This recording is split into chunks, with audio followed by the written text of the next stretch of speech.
আমি তো আমার জীবনে সারা জীবন আমি দেখে আসছি যে খুব বেশি গালি দেয়, গালি দিতে দিতে যখন বন্ধ করে তখন আবার আমি রিং দিয়ে দিয়ে বলি ভাইজান আরও কিছু গালি ছিল, আরও কিছু গালি থাকলে সে দিয়ে এলেন, মনে হয় আপনার মোবাইলে টাকা শেষ হয়ে গেছে। আমার জীবনে দুটা ত্যাগ, আমি প্রতিশোধ নিব না আর কারো বদনাম করব না ইনশাল্লাহ, এটা আমার ত্যাগ। ইনশাল্লাহ মানুষের বদনাম করব না, যা হবে হবে, আর প্রতিশোধ নিব না।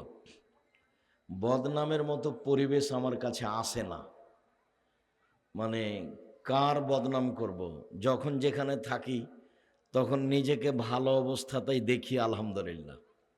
যদিও কোনো কাজ আমি নিজে থেকে নিনি, কোনো কাজ যা করি একটা কাজ আমার নিজে থেকে পরিকল্পনা মাফিক করা নয়। জামিয়া সালাফের রূপগঞ্জ নারায়ণগঞ্জ ঢাকা 100 বিঘা জমির ওপরে। কত? 100 বিঘা। এইখানে আছে পূর্বাচল বাণিজ্য মেলার পিছনে 21 নম্বর সেক্টরের সাথে লাগা। 2013 সালের 24শে আগস্ট রোজ মঙ্গলবার সকালে 11টার সময় আমি বলেছিলাম হাঁটাবো, বীর হাঁটাবো রূপগঞ্জ নারায়ণগঞ্জ ঢাকায়। আমার হাতে টাকা নেই একথা সত্য, এখানে প্রতিষ্ঠান গড়বে একথা সত্য, ইনশাল্লাহ গড়বেই গড়বে। কিভাবে গড়বে তা আমি জানি না, নিশ্চিত গড়বে, অবধারিত গড়বে, গড়বেই গড়বে ইনশাল্লাহ। সেখানে একটা মসজিদ তৈরি হচ্ছে 6 বিঘা জমির ওপরে, 2 একর। জামিয়া সালাফিয়া 2016 সালের 17ই ফেব্রুয়ারি রোজ বুধবার বিকাল 4টা 4:30টার দিকে বলেছিলাম আমার হাতে টাকা নেই একথা সত্য, ডাঙ্গিপাড়ায় জামিয়া সালাফে গড়বে একথা সত্য, ইনশাল্লাহ গড়বেই গড়বে। জামিয়া সালাফের মাদ্রাসার জামিয়ার এরিয়াটা 50 বিঘা জমির উপরে, 50 বিঘা। আর যেটা তানোরে মেয়েদের সেটা হলো 70 বিঘা জমির উপরে। ডাঙ্গিপাড়ায় একটা মসজিদ হয়েছে 4 তলা, 90% জমির উপরে, প্রায় 3 বিঘা, যার একতলাতে 3000 মানুষ সালাত আদায় করতে পারে। কোনো পরিকল্পনা নাই, এমনিতেই চলছে। জামিয়া সালাফায় প্রায় 5000 ছেলে মেয়ে পড়াশোনা করে। এই সংখ্যার সাথে এসব যেগুলো সম্পৃক্ত প্রতিষ্ঠান সেগুলো নেই। 5000 ছেলে মেয়ে পড়াশোনা করে, 300 জন শিক্ষক শিক্ষিকা। বর্তমান হিসাবে প্রায় 45 লক্ষ টাকা বেতন লাগে, 1.5 কোটি টাকা।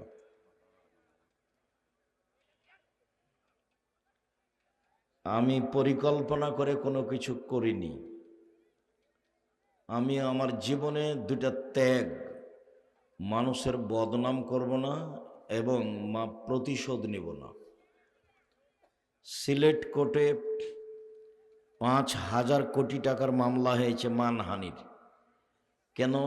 আমি বলেছি ঠাকুর কিভাবে বলতে পারে ও কালিমা তোমার আকাশ, ও কালিমা তোমার বাতাস? ঠাকুরের কালিমায়ের বাবার আকাশ।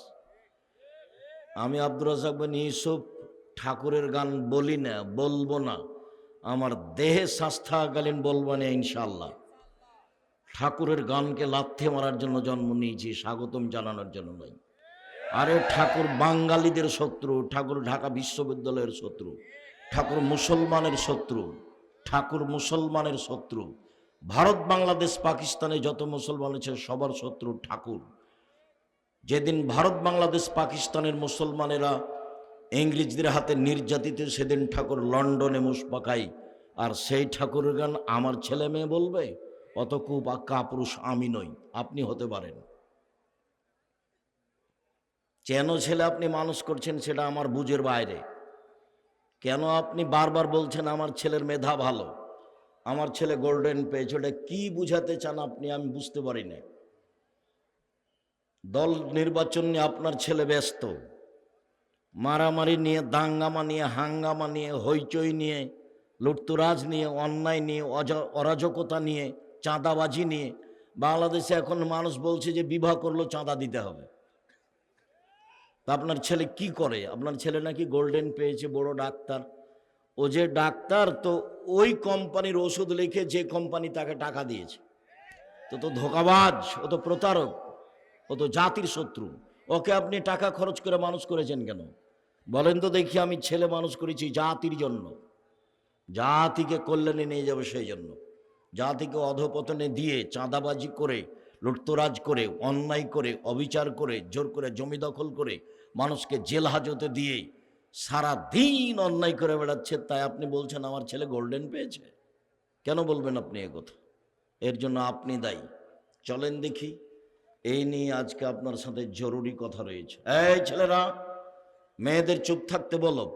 যারা আপনারা আছেন, সম্ভব হলে বসে আলোচনা শুনুন। জায়গা না থাকে এক পায়ে দাঁড়িয়ে থাকবেন, আমি আপনার জন্য এসেছি। অপ্রয়োজনীয় কোনো কথা নেই। 90 সাল থেকে মাঠে আছে, এখন পর্যন্ত কোনোদিন অপ্রয়োজনীয় কথা বলিনি। আজকে অপ্রয়োজনীয় বলবো কথা, এমনটা মাথায় হিসাব নিয়ে আসিনি। তবে আপনার উপরে আমার অনেক দুঃখ আফসোস আছে। আপনি আপনার ছেলে মেয়েকে নিয়ে যা ভেবেছেন তা ভুল হয়েছে। আপনার ছেলে মেয়েকে নিয়ে ভাবাটা দেখলে আমার মনে হয় চাঁপাইনবাবগঞ্জের ওই কথা, কি কথা, আমও গেল ছালাও গেল, কাঁদতে কাঁদতে দুই চোখও গেল, এরকম মনে হয় আপনাকে দেখলে। আপনারা স্বামী স্ত্রী কিনা গল্প করেন, আমার ছেলে গোল্ডেন পেয়েছে, আমি বড় ডাক্তার করব, বড় ইঞ্জিনিয়ার করব। প্রায় ইঞ্জিনিয়ারই চোর। আমি বলিনি সবাই চোর। তা আপনি জাতির জন্য কি দেখাতে চাচ্ছেন, কি করতে চাইলেন? আর যেটা বাড়িতে আছে ও চাঁদাবাজ, ও দল সংগঠন নিয়ে ব্যস্ত আছে, আর একজনের বদনাম করে, গীবাত করে, আর একজনকে জেল হাজতে দেয়, যে কোনো মূল্যে তাকে ঠেকানোর জন্য সে ব্যস্ত। চলুন সম্মানিত দিনী ভাই বোন, মহান আল্লাহ বলেন, ইয়া আইয়ুহাল্লাযীনা আমানু কু আনফুসাকুম ওয়া আহলিকুম নারা। পৃথিবীর মানুষ, তোমরা তোমাদের পরিবারকে, ছেলে মেয়েকে জাহান্নাম থেকে বাঁচাও। আল্লাহ এটা আদেশ করলেন। আমি আমার ছেলে মেয়েকে জাহান্নাম থেকে কিভাবে বাঁচাতে পারি, কি পথ হতে পারে, আল্লাহ তো আমাকে আদেশ করছেন। আমাকে, আপনাকে বলছেন যে তুমি তোমার পরিবার, ছেলে মেয়েকে জাহান্নাম থেকে বাঁচাও। কি কলা কৌশল আছে যা দিয়ে আমি পরিবারকে জাহান্নাম থেকে বাঁচাতে পারি? চলেন দেখি। লোকমান হাকিম বলেন, বনাইয়া লা তুশরিক বিল্লাহ ইন্নাশ শিরকা লাযুলমুন আযীম। আব্বু, শিরক করো না, শিরক মহাপাপ। কোনোদিন বলে দেখেছেন আব্বু শিরক করো না? বলবেন কি করে? ছেলে মেয়ে তো সকালে গিয়ে বলছে ও কালিমা তোমার আকাশ, তো আপনি বলবেন কি করে? আপনি নিজেই মুশরিক, ছেলে মেয়ে মুশরিক। ভারত, বাংলাদেশ, পাকিস্তানে শিরকের বন্যা চলেছে। মানুষে তো বলে বন্যা যখন খুব বান বেশি হয় তখন বন্যা চলে। নদীর উপর দিয়ে, আশপাশের উপর দিয়ে, সরজমিনের উপর দিয়ে চলে। ভারত, বাংলাদেশ, পাকিস্তানে শিরকের বন্যা চলছে। কেমন কোনো ছেলে জন্ম নেয়নি এদেশের মাটিতে যে ঠাকুরের গানকে ঠেকে একটা মুসলিম গান বানাতে পারে? এমন কোনো মুসলমানের ছেলে জন্ম নেয়নি, কেউ একটা ছেলে জন্ম দেননি, এমন একটা কেউ মানুষ করতে পারেননি। ঠাকুরের গান কেন এখানে? আপনার শরম হয় না কেন? আপনার লজ্জা হয় না কেন? আপনার হায়া হয় না কেন? আপনার ইতস্তবোধ হয় না কেন? শুনুন, আপনার অবস্থা দেখলে, ছেলে মেয়ের অবস্থা দেখলে আল্লাহ তাআলার ওই কথাটাই মনে পড়ে, বুঝেও বুঝে না ওরা, অন্তর আছে বুঝে না, দেখেও দেখে না ওরা, চক্ষু আছে দেখে না, শোনেও শোনে না ওরা, কান আছে শোনে না। উলায়েকা কালা নাম, তারা পশু প্রাণীর মতো, তারা গরু ছাগলের মতো, তারা কুকুর শ্রীগের মতো, বালহ মাজাল বরং তার চেয়ে খারাপ। এই তো আপনার জীবিকা নির্বাহ, ছেলে মেয়ে নিয়ে যা করছেন। অবাক হবেন আপনি, যারা আপনার ছেলে মেয়ের উপরে দলীয় দাপট, ক্ষমতা, গণতন্ত্র চাপিয়ে দিয়েছে, যারা এ মোবাইল করে আপনার হাতে, ছেলে মেয়ের হাতে বড় মোবাইল দিয়েছে, জুয়া দিয়েছে, আড্ডাবাজি দিয়েছে, ল্যাংটা মেয়ে দিয়েছে, তারা এই কাজে লিপ্ত তা আমার মনে হলো না।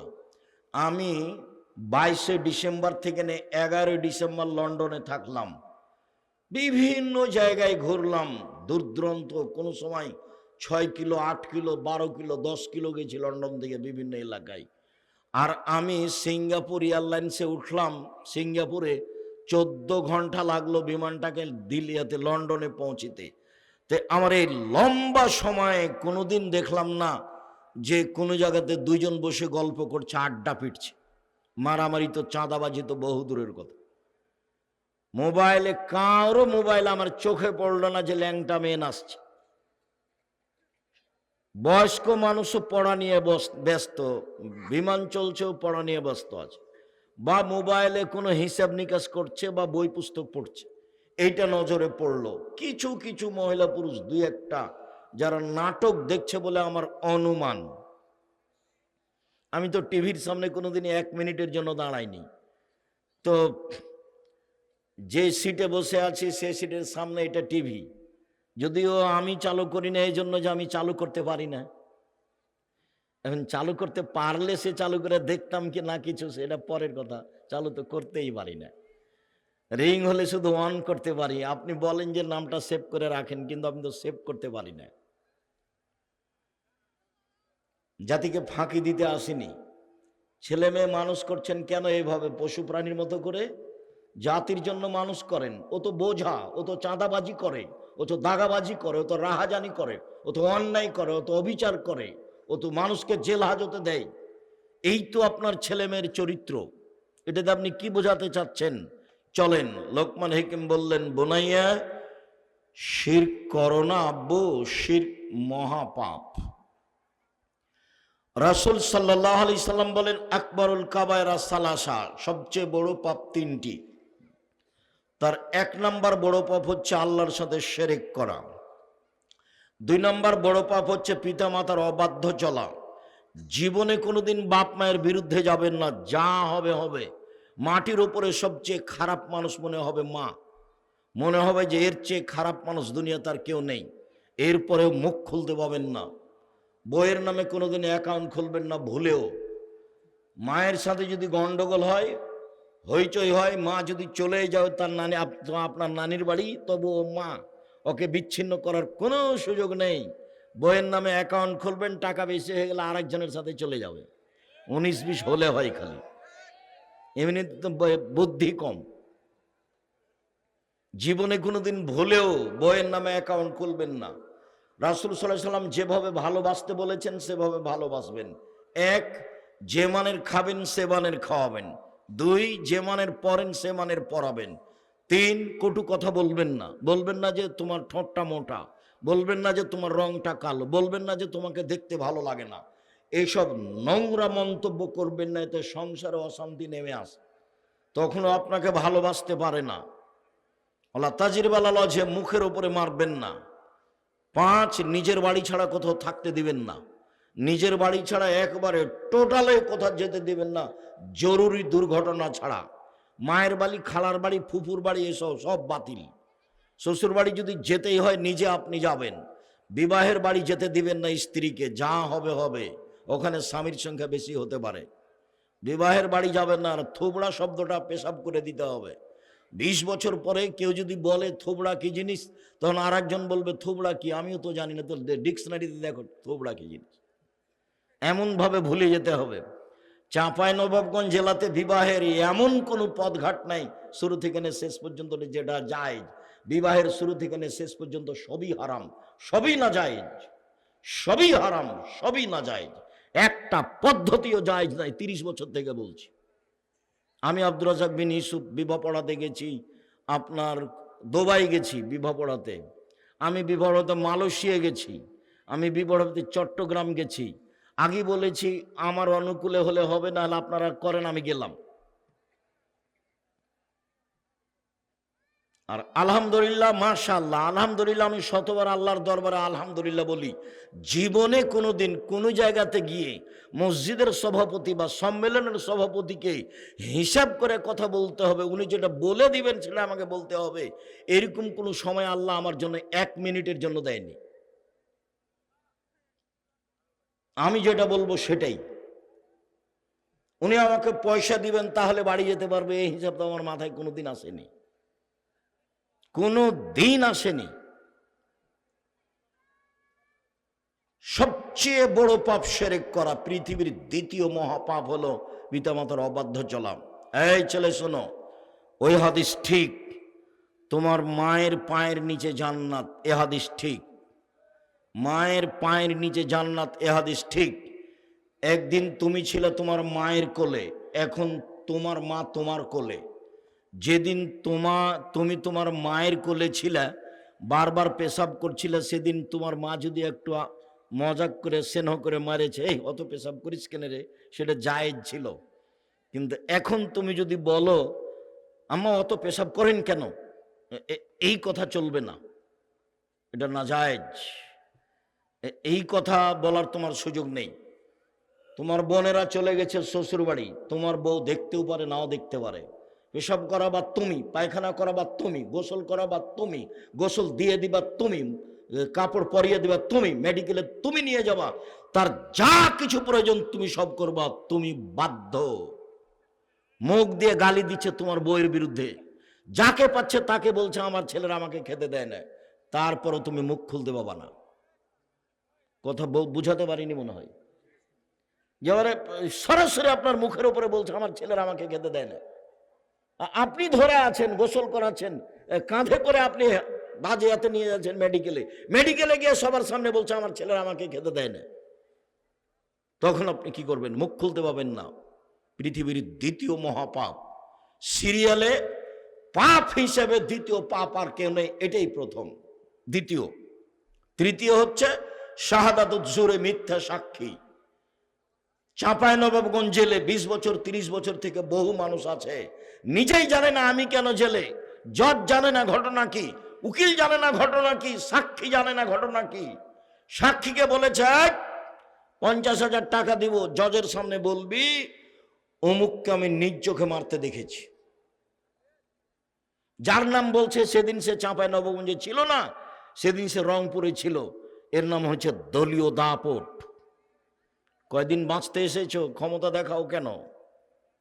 ক্ষমতা দেখাও কেন? যে পরামর্শ আমি দিয়েছি সেই পরামর্শে আসেন। আমি বলেছি জীবনে 4টে জরুরি কাজ: 1 5 ওয়াক্ত সালাত, 2 হালাল রুজি, 3 কোরআন তেলাওয়াত, 4 আড্ডা পিটা চিরদিনের জন্য হারাম। আড্ডা পিটা 2 ধরনের, একটা হলো মোবাইলে ঘন্টার ঘন্টা ল্যাংটা মেয়ে দেখা, এটা হলো এক আড্ডা পিটা। আর এক আড্ডা পিটা হলো দোকানে বসে চলছে এর বদনাম ওর বদনাম, আর ইয়াতে টিভিতে ল্যাংটা মেয়ে নাচছে, আর সব বসে আছে মুরব্বীরা এসার সালাত আদায় করে। এরা মুরব্বী, ছি ফু। ওকে জিজ্ঞাসা করেন যে আপনি ভালো মানুষ। আমি আব্দুর রাজাক বিন ইউসুফ, আল্লাহ মাফ করো, আমার জীবনে কোনোদিন চায়ের স্টলে বসিনি, জীবনে কোনোদিন। 16 বছর আমার ছাত্র জীবন, 37 বছর চলছে শিক্ষক জীবন। 88 আগস্টের 20 তারিখ রোজ বুধবার বিকাল 3টা থেকে আমি শিক্ষক। আমি কোনোদিন চায়ের স্টলে বসিনি। আমার মা বলতো 1 দোকানে বসিও না, 2 প্রাইভেট পড়ায়ও না, 3 কারোর সাথে বন্ধুতালি করো না, 4 দাওয়াত খায়ও না। নাচল মাদ্রাসা থেকে পায়ে হেঁটে রহনপুরে এসেছি, এই দৃশ্যগুলো আমার খুব মনে আছে। ওই স্টেশন থেকে এই স্টেশনে ট্রেন লাইন দিয়ে অনেক কয়েকদিন এসেছি। এসব এলাকার সাথে আমি খুব অতপ্রতভাবে জড়িত, আমি আপনাদের অন্তর থেকে ভালোবাসি। মিথ্যা সাক্ষী পৃথিবীতে তৃতীয় মহাপাপ। জজ জানে না ঘটনা কি, এমনিতেই চলছে। উকিল জানে না ঘটনা কি, যে যেমন টাকা দিয়েছে তার তেমন কথা বলে। কথা বলা যখন শেষ হয়ে যাবে তখন সব নিজ নিজ টাকা নিয়ে বাড়ি চলে যাবে। সাক্ষী নিজেই জানে না ঘটনা কি, যে জেলে আছে সেও জানে না ব্যাপারটা কি, আমি কেন জেলে, আরে আমি তো সেদিন ছিলাম রংপুরে। এর নাম ক্ষমতা। বেশি ক্ষমতা দেখায়েন না। সময় 45 মিনিট। সময় কত? 45 মিনিট। জুলুমের ফলাফল এইটা, অন্যায় অরাজকতা অবিচারের ফলাফল এইটা। ফেরাউনের এর চেয়ে কম 2-3 মিনিট, এ ডুবলো, ডুবলো ডুবলো, নাই। ফেরাউন আধ সামুদ এর চেয়ে কম, হঠাৎ বিদ্যুৎ আসলো, নেই। এই 30 সেকেন্ড, 1 মিনিট, আধ সামুদ শেষ হয়ে গেছে। ফেরাউন সব মিলে 2-3 মিনিট হতে পারে, যেভাবে বোঝা যায়। এ ডুবলো, এ গেল, এ উঠলো, এ ডুবলো, শেষ। জুলুম, জীবনে জুলুম করবেন না। সহজ পথ, 5 ওয়াক্ত সালাত, হালাল রুজি। হালাল রুজি তো আমি বলেছি চকলেট বিক্রি করে খাওয়ার কথা, আমি চকলেট বিক্রি করে খেতে বলিনি। আমি বলেছি চকলেট বিক্রি মানে কম পয়সার ব্যবসা। চকলেট বিক্রি মানে কম পয়সার ব্যবসা। ধোঁকাবাজি কেন? শুনুন সম্মানিত দিনী ভাই বোন, এখানে আর একটা কথা বলা থাকছে, সময়ের গতিতে আসতে পারে। উপার্জনের জন্য 4টা পথ। 1, দিন মজুরি, কিষান কামলা, পাট খাওয়া, সন্ধ্যায় টাকা শেষ। 2, চাকরি, 25 দিনে টাকা শেষ হয় সাধারণত। 3, জমি চাষ, হয় সমান সমান, না হয় লস। 4, ব্যবসা। তখন আল্লাহ রসুল বলছেন, ইন্না তাজিরা সাদিকাল আমিন ইয়াকুনু ইয়াউমাল কিয়ামাহ সাদা সিদ্দিকিন। আল্লাহ আম্বিয়া, সত্যবাদী বিশ্বস্ত ব্যবসায়ীরা বিচারের মাঠে নবীগণের সাথে থাকবেন। কিন্তু অবাক কথা, ইব্রাহিম আলাইহিস সালামের সাথে থাকা যাবে। ব্যবসায়ী ও জাপান থেকে মাল নিয়ে আসে ইনপোর্টে, চট্টগ্রামে নামাই, সেই ব্যবসায়ী জি না। যে বাদাম বিক্রি করে সেও ব্যবসায়ী, যে চকলেট কলা বিক্রি করে সেও ব্যবসায়ী। সত্যবাদী হতে হবে। ঘটনা এমন কেন সেটা অন্য সময়ে। 1, দিন মজুরি। আল্লাহ রসুল বললেন, ঘাম শুকানোর আগে টাকা দিয়ে দাও, টাকা দিয়ে দাও, টাকা দিয়ে দাও। কিষান কামলার টাকা সন্ধ্যায় দিয়ে দাও। আর চাকরি, মাসিক বেতন নির্ধারিত করলেন, তারপর বলেন, এই সাবধান, এই সাবধান, যা বেতন দিয়েছি সেটাই, কোন রকম করে যদি আবার টাকা ইনকাম করো তাহলে এটা আত্মসাৎ, সাবধান। 3, জমি চাষ। অন্তর শক্ত হয়ে যায়, পছন্দ করছেন না আল্লাহর নবী, অন্তর শক্ত হয়ে যায় জমি চাষে। মানুষ ভীরু হয়ে যায়, মানুষ সঠিক পথে আগাতে পারে না জমি চাষ। তাহলে 3টেরই খুব ভালো ফল বললেন না। 4, ব্যবসা। তখন বলছেন সত্যবাদী বিশ্বস্ত ব্যবসায়ীরা নবীদের সাথে জান্নাতে থাকবেন। শুধু তাই নয়, আবার বলছেন, ইয়া মাশারাত তুজ্জার, হে ব্যবসায়ীরা শোনো, ইন্নাল বাইয়া ইয়াহজারুল কিযব ওয়াল হালাফ। ব্যবসাতে মিথ্যা কথা চলে আসে, কসম চলে আসে। ব্যবসাতে মিথ্যা কথা চলে আসে, কসম চলে আসে, অজান্তে চলেই আসে। ফাসুবহু বিসাদকা, দান করে মিটিয়ে দাও। ব্যবসার সময় এভাবে বললেন। শুধুমাত্র ব্যবসা করে আপনি জাতির উপকার করতে পারেন, অসহায় মানুষের পাশে দাঁড়াতে পারেন। একটু আগে দানের কথা বলছিল, তো ভারত, বাংলাদেশ, পাকিস্তানে আমরা বুঝেছি যে দান চাই তার প্রয়োজনে চাই। মানে আমাদেরকে বুঝাতে ভুল করেছে। আমাদেরকে বুঝতে হবে আমি আমার প্রয়োজনে দান করি। ইবাদতের জগতে সবচেয়ে শক্তিশালী, ক্ষমতাধর, পাওয়ারফুল ইবাদত হলো দান। ইবাদতের জগতে সবচেয়ে শক্তিশালী, ক্ষমতাধর, পাওয়ারফুল ইবাদত হলো দান। সালাত আদায় করে জান্নাত পাওয়া যায়, জান্নাত কিনা যায় না। হজ করে জান্নাত পাওয়া যায়, জান্নাত কিনা যায় না। রমজান মাসে সিয়াম থেকে জান্নাত পাওয়া যায়, জান্নাত কিনা যায় না। দান এমন একটা জিনিস যা দিয়ে জান্নাত কিনা যায়। এরকম কোনো ইবাদত পৃথিবীতে নেই। দান এমন একটা ইবাদত যা দিয়ে মাল বালা মুসিবত দূর হয়ে যায়। দান এমন একটা ইবাদত যা দিয়ে সমস্যা দূর হয়ে যায়। দান এমন একটা ইবাদত যা দিয়ে কবরের শাস্তি বন্ধ হয়ে যায়। দান এমন একটা ইবাদত যা দিয়ে মরা মানুষের পাপ মিটে যায়, বুখারী মুসলিমের হাদিস। দান এমন একটা জিনিস যা হলো দলিল, বিচারের মাঠে আমি দাঁড়াবো, আমি জান্নাত পাবো। আল্লাহ বলবেন কেন? আমি বলবো আমার কাছে দলিল আছে, এই জমি আমার, এই যে দলিল, এবারে আমার, এই যে দলিল, জান্নাত আমি পাবো। কেন? এই যে আমার কাছে দলিল আছে। দান দিয়ে আল্লাহকে সন্তুষ্ট করা যায়, দান দিয়ে মানুষের পাপ মিটে যায়, যেভাবে পানি দিয়ে আগুন নিভিয়ে যায়। ওটা ব্যতিক্রম ইবাদত, শুধুমাত্র ব্যবসা করেই মানুষ অসহায় মানুষের পাশে দাঁড়াতে পারে। এই জন্য রাসূল সাল্লাল্লাহু আলাইহি সাল্লাম ব্যবসার কথাটি এইভাবে উল্লেখ করেছেন। বাকি পদ্ধতিতে মানুষ অসহায় মানুষের পাশে তেমন দাঁড়াতে পারে না। বলছিলাম শিরক। রাসূল সাল্লাল্লাহু আলাইহি সাল্লাম বললেন, পৃথিবীর মানুষ লা তুশরিক বিল্লাহি ওয়া ইন কুতিলতা হুররিকতা, জ্বালিয়ে দেওয়া হলেও শিরক করো না, হত্যা করা হলেও শিরক করো না, শিরক মহাপাপ। রাসূল সাল্লাল্লাহু আলাইহি সাল্লাম বলেন, আল্লাহ তাআলা বলেন, আদমের ছেলে মেয়ে শোনো, মা দাওয়াতানি রাজাউতানি, তুমি যেভাবে ডাকো আমি সেভাবে থাকি, তুমি যেভাবে ডাকো আমি সেভাবে থাকি, তুমি যেভাবে আশা পোষণ করো সেভাবে আমি পূর্ণ করে থাকি, তুমি যেভাবে আশা পোষণ করো সেভাবে আমি পূর্ণ করে থাকি। আমি ক্ষমা চাইলে ক্ষমা করে দিই, আমি পরোয়া করি না তুমি কত বড় পাপী, আমি পরোয়া করি না তুমি কত বড় পাপী। আদমের ছেলে মেয়ে শোনো, তোমাদের পাপ বেশি হতে হতে যদি আকাশে লেগে যায়, পাপ আর পাপ আকাশ জমিন ভর্তি আছে, এরপরে যদি আমাকে বলো, যেভাবে বলো আমি সেভাবে থাকি, যেভাবে আশা পোষণ করো সেভাবে পূর্ণ করে থাকি, ক্ষমা চাইলে ক্ষমা করে দিই, পরোয়া করি না তুমি কত বড় পাপী, আমি পরোয়া করি না তুমি কত বড় পাপী। এই কথা আল্লাহ তাআলা আবার বিচারের মাঠে বলবেন। বিচারের মাঠে আমাদের সামনে আসবেন, এসে আল্লাহ বলবেন, আদমের ছেলে মেয়ে শোনো, বিচারের মাঠে তোমরা যেই পরিমাণ পাপ নিয়ে উপস্থিত হয়েছ সেই পরিমাণ আমি ক্ষমা নিয়ে উপস্থিত হয়েছি। তোমাদের যেই পরিমাণ পাপ আমার সেই পরিমাণ আমার সেই পরিমাণ ক্ষমা, তোমাদের পাপ যত আমার ক্ষমা তত, তোমাদের পাপ যত আমার ক্ষমা তত, যদি শিরক না থাকে। এটা মূল কথা। শিরক না থাকলে পাপ ক্ষমা হচ্ছে, শিরক থাকলে হবে না। গাড়িটা চাঁপাইনবাবগঞ্জ যাবে, ঢাকা থেকে ছুটেছে দেশ ট্রাভেলস, সূর্য ডুবার সাথে সাথে গাড়িতে আলো দিলে, এই ছেলে গাড়িতে আলো দিলে কেন?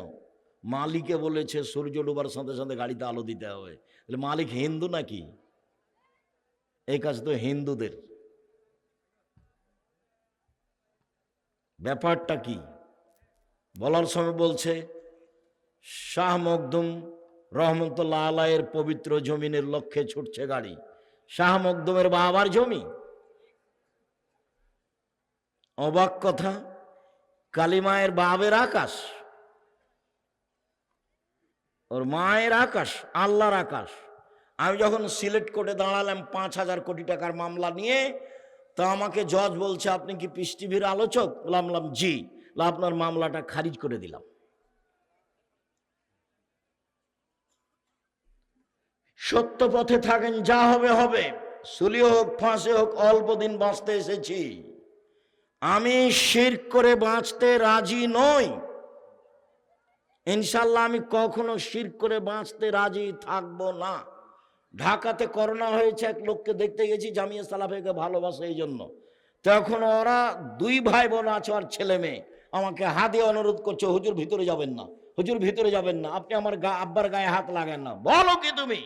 আমি রাজশাহী থেকে এসেছি তোমার বাপের গায়ে হাত লাগিয়ে দোয়া করে যাব, এই জন্য তোমার বাপের গায়ে হাত লাগিয়ে দোয়া করবই। এতে যদি আমাকে করোনা ধরে, আমি বলবো না তোমার বাপের কারণে আমাকে করোনা ধরেছে, আমি বলবো পৃথিবী সৃষ্টির 50,000 বছর পূর্বে আমার নামে করোনা লেখা হয়েছিল, সেই জন্য ধরেছে। আমি তো এইটা বিশ্বাস করি, রাসূল সাল্লাল্লাহু আলাইহি সাল্লাম বলেছেন, মানুষের 4টা জিনিস লেখা আছে পৃথিবী সৃষ্টির 50,000 বছর পূর্বে।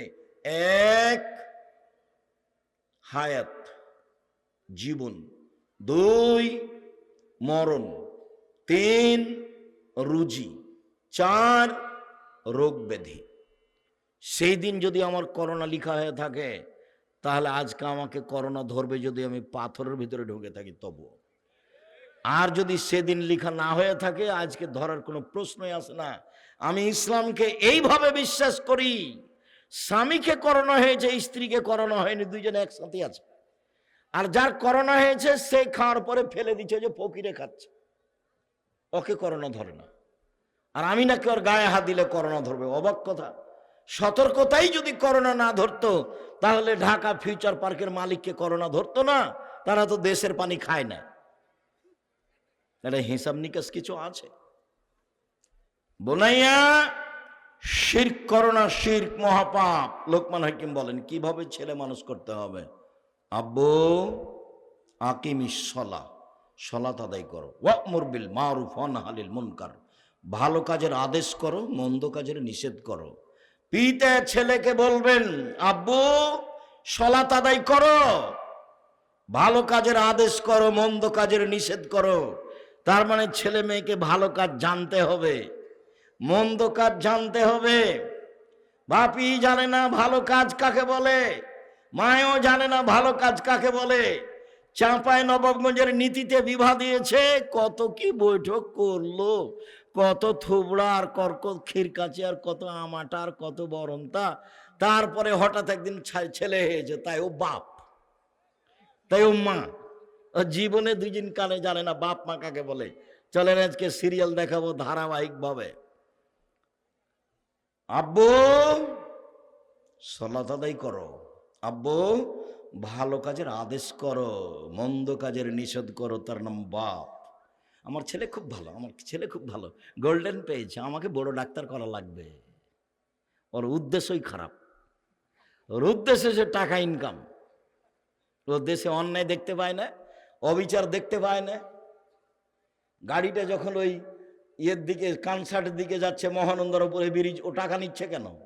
কদিন যে বন্ধ থাকলো, কে টাকা নেই কেন নিবে?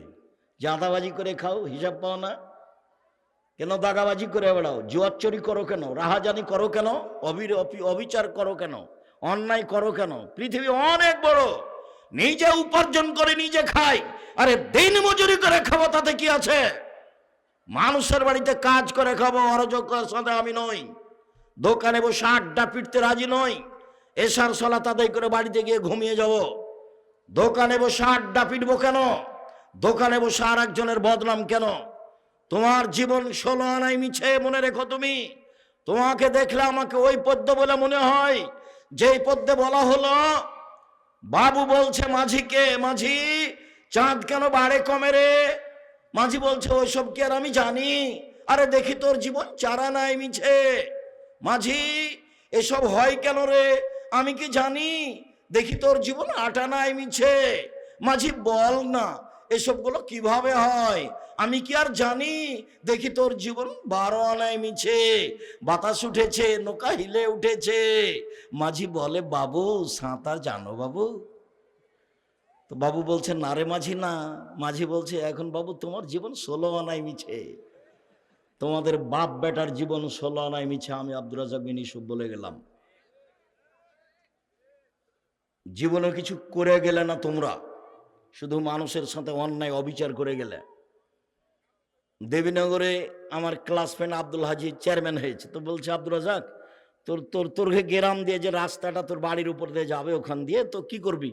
বলছে এক কাজ কর, যখন আমাদের বাড়ির সামনে যাবে তখন রাস্তাটা আমাদের জমিতে এইভাবে নিয়ে চলে যাবে, আবার ঘুরে এসে এভাবে যাবে। তো হাসছে, বলে এইভাবে বলছিস কেন? ওর কোনো সমস্যা নেই, ও করে দে। তার যদি মনে করিস যে 5 জনকে জিজ্ঞাসা করে করব, তো এই এন্তাজ মেম্বারকে বলিস যেটা বলবে সেটা করিস, তাহলে তোরা আসবি না। ওসব কাজে আমি যাই না। ওই সামাজিক এসব নোংরা কাজে আমার মুখের উপর আর একজন কথা বললো, এটা আমি জানি। ওদের যেটা ভালো লাগবে দখল করে নিতে বল। আমার ভাগ্নি বলছে যে ওরা বলছে, তুমি চুপ থাকবে, যা করবে করে নিবে। সম্মানিত দিনী ভাই বোন, জীবনে প্রতিশোধ নিবেন না, সফল হবেন। প্রতিশোধ নিবেন না জীবনে, আর কারো বদনাম করবেন না। যা হবে হবে, ধসে যাক, বহে যাক, ডুবে যাক, মান সম্মান হারিয়ে যাক, তাতে আসে যায় না। পাল্টা তার বদনাম করতে রাজি নই। করব না বদনাম, যা হবে হবে।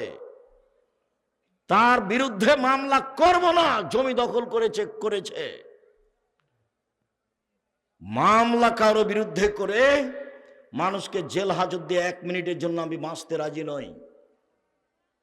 সম্মানিত দিনী ভাই বোন, শুনুন, কিভাবে ছেলে মেয়েকে জাহান্নাম থেকে বাঁচাবেন, শিক্ষিত কিভাবে করবেন।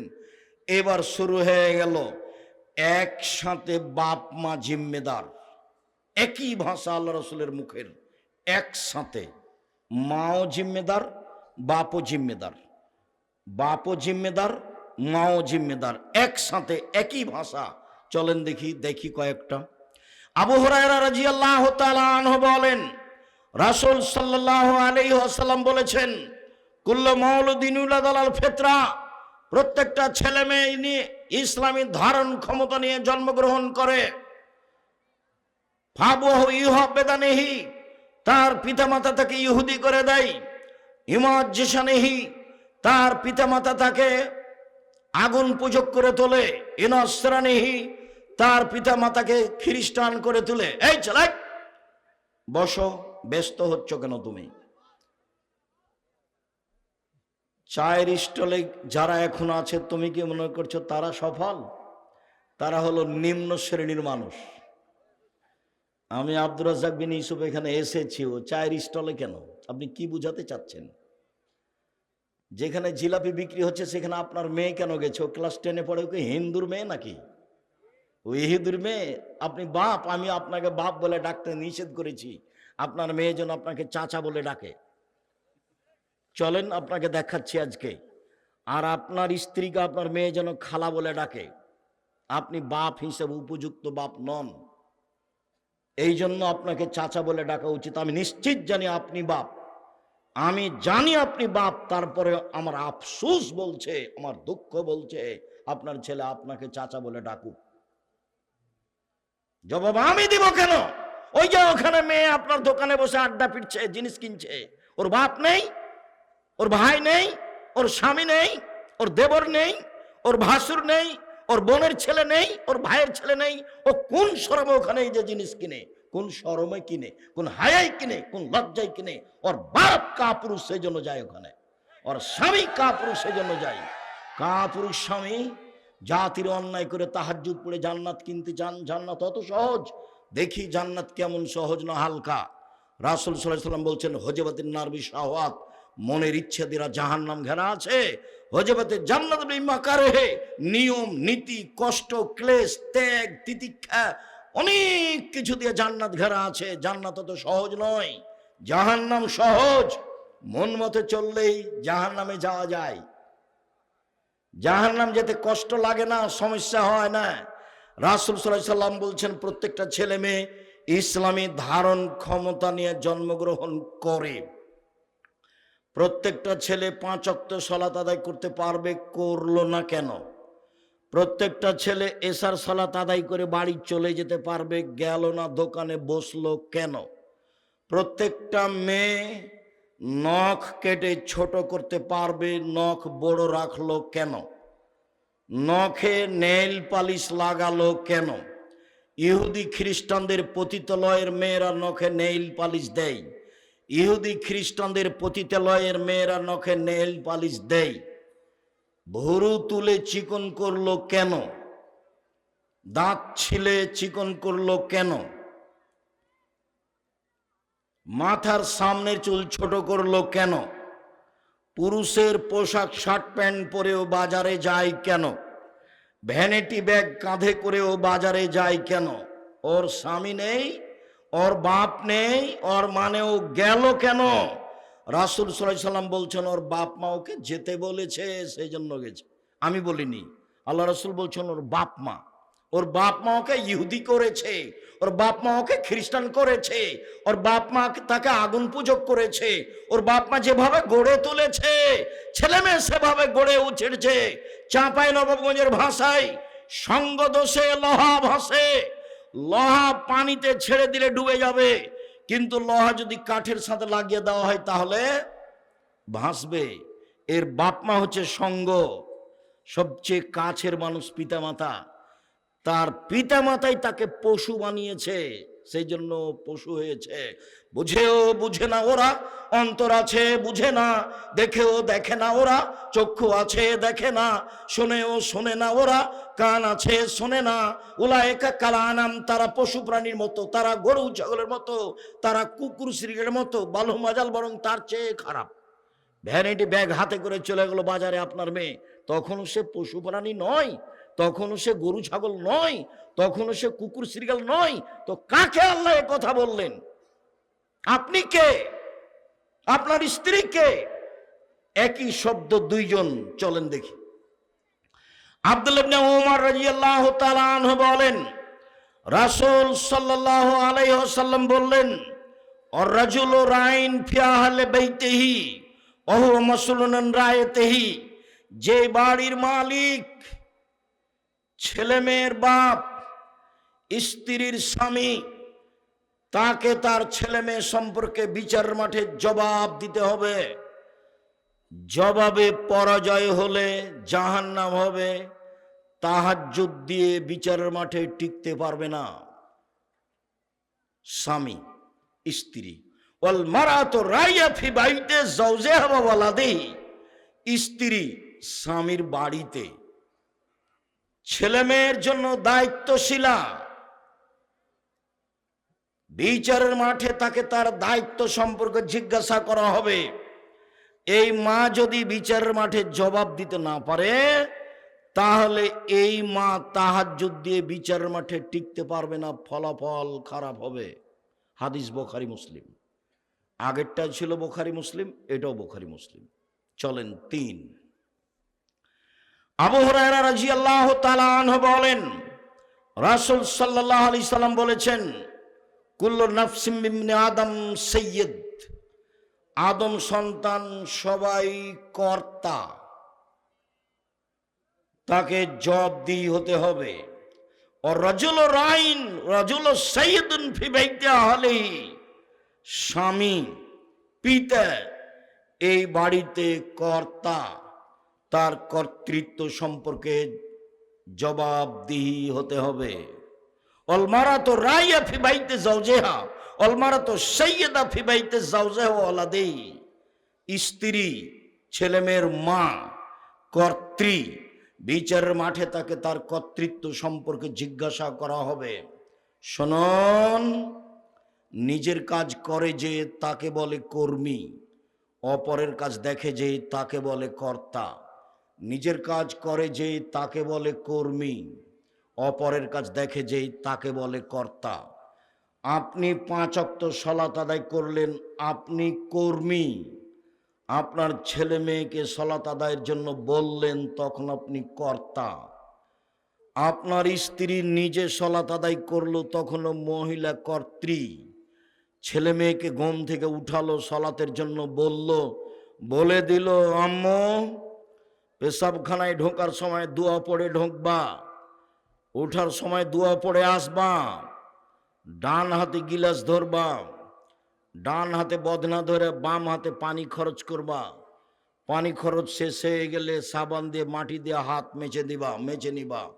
এইটা হলো মা, এখনো হলো কর্ত্রী। নিজের কাজ করে যে তাকে বলে কর্মী, অপরের কাজ দেখে যে তাকে বলে কর্তা। দেখি আপনার স্ত্রী বাড়িতে কি কর্ত্রী আর আপনি কি কর্তা। আপনার স্ত্রী বাড়িতে কি করে? ভালো করে রান্না করতে পারে, সেই জন্য আপনি খুশি। আর আপনি একটা ভালো চাকরি পেয়েছেন, সেই জন্য আপনিও খুশি। আর ও ব্যাংকে চাকরি পেয়েছে, সেজন্য লোন নিয়েছে, লোন নিয়ে আমনরাতে বা রহনপুরে বাড়ি করেছে 5 তলা, সবাই খুশি। ওই বাপ কি জানে যে ওর জানাজা হবে না? জানাজাই বাতিল। লোন নিয়ে যে বাড়ি করেছে, ওর জানাজা হবে না। রাসূল সাল্লাল্লাহু আলাইহি সাল্লাম সালাতে সালাম ফিরার পূর্বে একটা দোয়া পড়তেন, আল্লাহুম্মা ইন্নী আউযু বিকা মিন আযাবি জাহান্নাম, আউযু বিকা মিন আযাবিল কবর, আউযু বিকা মিন ফিতনাতিল মাসিহিদ দাজ্জাল, আউযু বিকা মিন ফিতনাতিল মাহি ওয়াল মামাত, আল্লাহুম্মা ইন্নী আউযু বিকা মিনাল মা'সাম ওয়াল মাগরাম। তোমার কাছে বাঁচতে চাই বড় পাপ হতে, তোমার কাছে বাঁচতে চাই ঋণ কর্জ হতে, আল মা'সাম ওয়াল মাগরাম। তোমার কাছে বাঁচতে চাই বড় পাপ হতে, তোমার কাছে বাঁচতে চাই ঋণ কর্জ হতে। রাসূল সাল্লাল্লাহু আলাইহি সাল্লাম দিন রাত বলতেন, আল্লাহ তুমি আমাকে ঋণ থেকে বাঁচাও, আল্লাহ তুমি আমাকে ঋণ থেকে বাঁচাও। রাসূল সাল্লাল্লাহু আলাইহি সাল্লাম জানাজাতে দাঁড়িয়ে বলতেন, এই শোনো, এই লোকের ঋণ আছে নাকি? বলে আছে। ঠিক আছে, আমি গেলাম। কেউ পরিশোধ করার আছে? জি আছি আমি। ঠিক আছে তুমি পরিশোধ করে দাও, জানাজা করালাম। এই লোকের ঋণ আছে? জি। কেউ পরিশোধের আছে? নেই। আমি চলে গেলাম, জানা যায় নাই তার।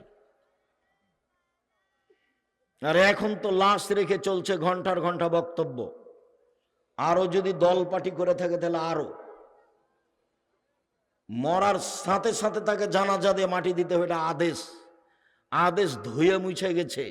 চাঁপাইনবাবগঞ্জের মানুষ বেশিরভাগ আহলে হাদিস, মানে হাদিস মেনে চলে। আমার 40 বছরের মধ্যে তারা কোনোদিন রাসূলের পদ্ধতিতে বিবাহ দিয়েছে তা আমার জানা নাই। আর তাফসির মাহফিল করে, দুঃখিত আমি আপনাকে কষ্ট দিতে আসিনি। আমি রহনপুরের তাফসির মাহফিল জানি, আমি চাঁপাইনবাবগঞ্জের তাফসির মাহফিল জানি, ভালোভাবেই জানি।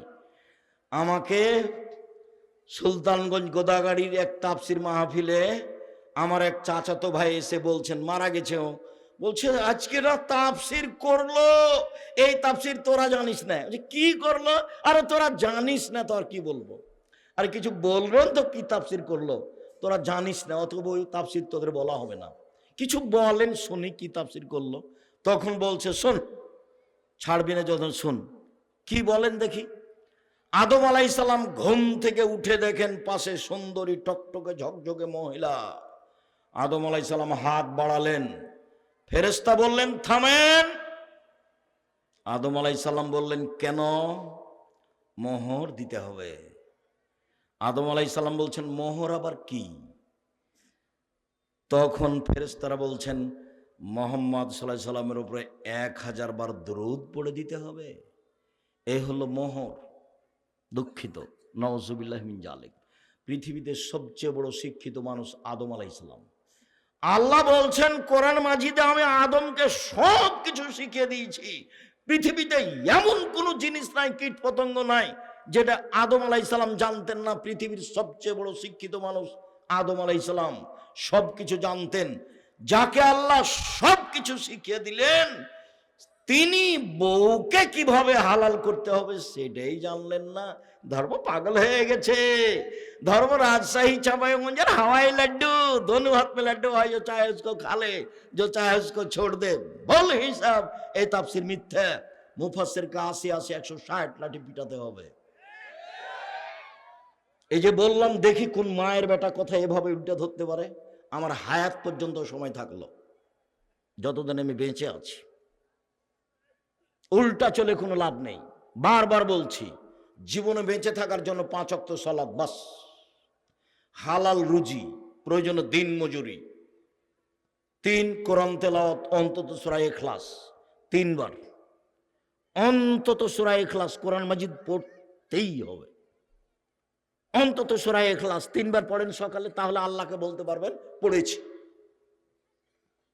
4 আড্ডা পিঠা চিরদিনের জন্য হারাম, জান্নাত হবে ইনশাআল্লাহ। আড্ডা পিঠা চিরদিনের জন্য হারাম, জান্নাত হবে ইনশাআল্লাহ। শুনুন সম্মানিত দিনী ভাই বোন, এতক্ষণ পর্যন্ত স্বামী স্ত্রী একসাথে ছিল ছেলে মেয়েকে লালন পালন করার জন্য। এবার শুধু স্বামী, শুধু পিতা, এরপরে শুধু মা আসবে এক সময়, এক খেলে চেয়ে থাকেন। আবু হুরায়রা রাদিয়াল্লাহু তাআলা আনহু বলেন, রাসূল সাল্লাল্লাহু আলাইহি সাল্লাম বললেন, মান ওয়ালাদালাহু ওয়ালাদুন ফালিহসান ইসমাহু, কারো যদি ছেলে মেয়ে জন্ম নেয়, পিতা যেন সুন্দর একটা নাম রাখে। আদাবাহু, তাকে যেন শিষ্টাচার শিখিয়ে দেয়। পিতার 1 নাম্বার জিম্মেদারি, ছেলের একটা সুন্দর নাম রাখতে হবে। আপনার ছেলের নাম এত বড় কেন? শেষে পীর ফকিরদের মতো আওলাদে রাসূল 3টা 4টা জড়িয়ে বলছেন। আবার আমি যখন জিজ্ঞাসা করছি তোমার নাম কি, তখন একটা বলল, তখন আপনি আর আপনার স্ত্রী 2 জন মিলে বলছেন ভালো নাম বলো আব্বু, ভালো নাম আব্বু বলো, ভালো নাম আব্বু বলো। 2 জন মিলে শয়তান বলে ডাকেন, আর এখন ভালো নাম বলবে? 2 জন কি আসলেই মানুষ? স্বামী স্ত্রী কি আসলেই মুসলমান? এই নাম আপনি রাখলেন কিভাবে? আল্লাহ রাসূল বলছেন, পৃথিবীর মানুষ শোনো, সবচেয়ে উত্তম নাম, নাম রাখো আব্দুল্লাহ, আব্দুর রহমান, আব্দুর রহিম, আব্দুল সত্তার, আব্দুল জব্বার, আব্দুর রাজ্জাক, আব্দুল গাফার, আব্দুল হামিদ, আব্দুল মুসাব্বির। গুণবাচক নাম রাখো। দুই, নবীদের নাম রাখো, ঈসা, মুসা, মোহাম্মদ, আহমদ, ইব্রাহিম, ইদ্রিস, ইয়াহিয়া, সুলাইমান, দাউদ। নাম মায়েরা খেয়েছেন দুনিয়াতে, রতন নাম রাখলেন কেন? আমি আপনাকে বাপ বলিনি, আপনাকে যদি আমি অশিক্ষিত প্রমাণ করতে না পারি আমি জাতির সামনে বক্তব্য দিব না। আপনাকে যদি আমি অশিক্ষিত পিতা প্রমাণ করতে না পারি আমি জাতির সামনে বক্তব্য দিব না। 30 বছর থেকে বলছি, 7 দিনের দিন আকিকা দিতে হবে, 7 দিনের দিন নাম রাখতে হবে, 7 দিনের দিন মাথা নেড়ে করে চুল সম পরিমাণ রূপা মূল্য দান করতে হবে। 7 দিনের দিন নাম রাখতে হবে। 14 দিনে চলে না, 21 দিনে চলে না, জীবনে একদিন চলে না, 7 দিনের আগে চলে না। 7 দিনের আগে বাচ্চা মারা গেলে কিছুই লাগে না। 2, পশু জবে করতে হবে। 3, মাথা নেড়ে করতে হবে। 4, চুল সমপরিমাণ রূপা দান করতে হবে, রূপা মূল্য দিলে হবে। নাম রাখতেই হবে, আকিকা দিতেই হবে, এটা বাপের জিম্মেদারি, এটা কুরবানি নয়। দিলেও চলে, না দিলেও চলে, কুরবানি নেকির কাজ, আকিকা বাপের জিম্মেদারি, কুরবানি নেকির কাজ। কুরবানি মানে চোখ ঠিকঠাক আছে কিনা দেখো, পা ঠিকঠাক সুন্দর আছে কিনা দেখো, দাঁত উঠেছে কিনা দেখো, কান সুন্দর আছে কিনা দেখো, লেজ ঠিকঠাক আছে কিনা দেখো, মোটা তাজা কিনা দেখো, গ্রামে ফকির মিসকিন আছে কিনা দেখো। কুরবানি মানে নেকি, কুরবানি মানে এই এই এই এতগুলোর নাম কুরবানি। আকিকা মরা হোক, আধা মরা হোক, কানা হোক, ল্যাংড়া হোক, 2 দিনের হোক, মানে মরছে এখন মরবে তাকে দিলেও চলবে, খালি জান আছে। এটা হলো বাপের জিম্মেদারি। 7ম দিনের দিন দিতেই হবে, কর্জ করে দিতে হবে, প্রয়োজনে ভিক্ষা করে দিতে হবে। এটা হলো উপার্জনের সবচেয়ে নিম্ন পর্যায়ের স্তর, সবচেয়ে সুন্দর স্তর ব্যবসা। তারপরেরটা জমি চাষ, তারপরেরটা চাকরি, তারপরেরটা দিনমজুরি, আর শেষে আছে ভিক্ষা। আসছে এক পর্যায়ে ছেলে মেয়েকে ভিক্ষা করে পড়াতে হবে, আসছে, দেখেন আপনাকে আমি প্রমাণ দেখিয়ে ছাড়বো। শুনুন সম্মানিত দিনী ভাই বোন, ছেলে মেয়েকে শিষ্টাচার শিখাতে হবে। শিষ্টাচার কি জিনিস? শুধু নাম শুনেছি শিষ্টাচার, কোনোদিন বুঝিনি কাকে শিষ্টাচার বলে। লন্ডনের একটা বড় জায়গা আছে বার্মিংহাম, ফজরের সালাত আদায় করে নাস্তা করতে বাড়িতে ঢুকলাম। আগে আগে বাড়ির মালিক যাচ্ছে, পিছে পিছে আমি যাচ্ছি। বাড়ির ভিতর থেকে একটা ছেলে বের হয়ে আসলো, 18-20 বছর বয়সের ছেলেটা এসে বলল গুড মর্নিং। পিতাও বলল গুড মর্নিং। আমি পিছে আছি, এখন আমি কি করতে পারি? আমি অবাক হয়ে গেলাম। খেতে বসে বলছি, ভাইজান লন্ডন টাকা উপার্জন, টাকা ইনকাম করতে এসেছি, আদর্শ বিক্রি করতে আসিনি। এটা হতে পারে না। ওর জন্য গুড মর্নিং আর আমার আপনার জন্য আসসালামু আলাইকুম। 1 কোটি গুড মর্নিং এক পাল্লায় দেন, আর একটা আসসালামু আলাইকুম এক পাল্লায় দেন, দেখি কোনটা ভারী হয়। আপনি আমাকে 1 গ্লাস পানি দিলেন, আমি বললাম থ্যাংক ইউ, এটা একটা আদর্শ। ভাইজানকে 1 গ্লাস পানি দিলেন, উনি বললেন জাযাকাল্লাহ খায়ের, এটা একটা শিষ্টাচার, এটা একটা আদর্শ। বলেন কোনটা ভালো? 1 কোটি থ্যাংক ইউ এক পাল্লায় দেন, আর একটা জাযাকাল্লাহ খায়ের আপনি এক পাল্লায় দিয়ে ওজন করেন, দেখি কোনটা ভারী হয়। জাযাকাল্লাহ খায়ের আল্লাহর পক্ষ থেকে জিবরাইলের মাধ্যমে মুহাম্মদ সাল্লাল্লাহু আলাইহি ওয়াসাল্লামের মাধ্যমে আমাদের কাছে এসেছে, আর থ্যাংক ইউ মানুষে বানিয়েছে। দুটো সমতা হতে পারে? কোনোদিন হবে না। ছেলে মেয়েকে আদর্শ শিখিয়ে দিল, শিষ্টাচার। বাপ মা জানে না কাকে শিষ্টাচার বলে। আব্বু বাড়িতে সালাম দিয়ে ঢোকো, তার নাম শিষ্টাচার। সালাম দিয়ে বাড়ি থেকে বের হও, তার নাম শিষ্টাচার। আব্বু ডান পায়ের জুতা আগে পরো, তার নাম শিষ্টাচার। বাম পায়ের জুতা আগে খোলো, তার নাম শিষ্টাচার। জামার ডান হাতটা আগে গায়ে লাগাও, তার নাম শিষ্টাচার। খোলার সময় বামটা আগে খুলো, তার নাম শিষ্টাচার। মসজিদে ঢোকার সময় ডান পা আগে দাও, তার নাম শিষ্টাচার। বাম পা পরে দাও, তার নাম শিষ্টাচার। ডান কাতে ঘুমাও, তার নাম শিষ্টাচার। রাস্তায় মানুষ পড়লে তাকে সালাম দাও, তার নাম শিষ্টাচার। পেশাব পায়খানায় ঢুকলে দোয়া পড়ে ঢোকো, তার নাম শিষ্টাচার। বের হয়ে আসলে দোয়া পড়ে বের হয়ে আসো, তার নাম শিষ্টাচার। দরজা বন্ধ করলে বিসমিল্লাহ বলো, তার নাম শিষ্টাচার। সময় বিসমিল্লাহ বলো, তার নাম শিষ্টাচার। পাতিলের এক পাশ থেকে ভাত তরকারি উঠাও, তার নাম শিষ্টাচার। বাচ্চারা এক পাশ থেকে খাবে, তার নাম শিষ্টাচার। ডান হাতে খাবে, তার নাম শিষ্টাচার। বাম হাতে পেশাব পায়খানা করার পরে পানি খরচ করবে, তার নাম শিষ্টাচার। শিষ্টাচার কাকে বলে? ইসলামে এক গিলাস পানি পান করলে 5টা শিষ্টাচার লাগে। অবাক ধর্ম। এর আগে ছিল যেটা, সেটার নাম জাহেলিয়াত, আর এখন যেটা এসেছে সেটা ইসলাম। 1 মিনিট, এই ছেলে, এই কোনো কাজ আমাকে দেখায়ও না। জাহেলিয়াত দেখাচ্ছি তোমাকে, আর ইসলাম দুইটা মুখামুখি।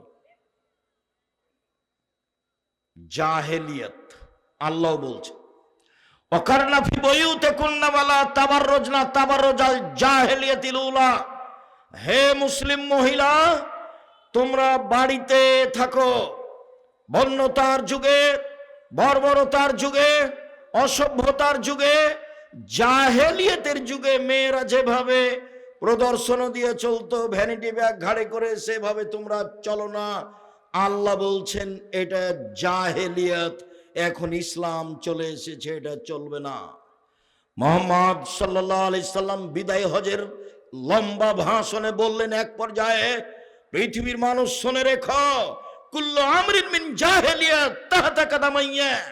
জাহেলিয়াতের যুগের যত নিয়ম কানুন ছিল, জাহেলিয়াতের যুগের যত কৃষ্টি কালচার ছিল, জাহেলিয়াতের যুগের যত আদব কায়দা ছিল, সব আমি মুহাম্মদ সাল্লাল্লাহু আলাইহি ওয়াসাল্লাম 2 পায়ের নিচে রেখে দিলাম। জাহেলিয়াতের যুগের কোনো কৃষ্টি কালচার, শিষ্টাচার চলবে না। শুনে রাখো জনগণ, আর রেবা মিন আমরিল জাহেলিয়া, সুদ হচ্ছে জাহেলি প্রথা। আমি সুদ, জাহেলি প্রথাকে পায়ের নিচে রেখে দিলাম। সর্বপ্রথমে সুদ মওকুফ ঘোষণা করলাম আমার চাচার। আমার চাচা জনগণের কাছে হাজারো লাখ কোটি টাকা সুদের পাই।